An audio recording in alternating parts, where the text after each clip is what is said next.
birumvikana, ngira ngo birumvikana, niyo mpamvu n'abantu batanga imisoro uko bameze kose, sinibwira ko icyo kibazo ubundi tugifite cy'imyumvire, ahubwo mu buryo bw'inyoroshya kugira ngo n'imisoro ntigabanuka, ahubwo rimwe na rimwe iyo bigize neza iriyongera. Ntabwo bivuze ko gukomeza imisoro, ntabwo bivuze ko kuremereza imisoro ari byo biguha imisoro myinshi.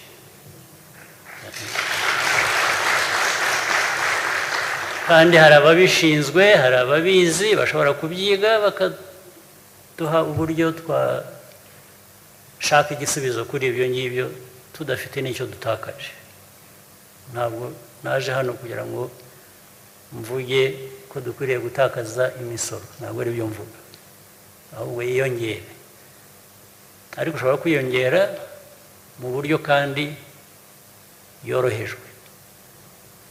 Ibyo ndabirekera abakwiye kubyiga, nabyo babishyireho umwete vuba, nabyo bigaragaza aho tujya, tubifatira ibyemezo.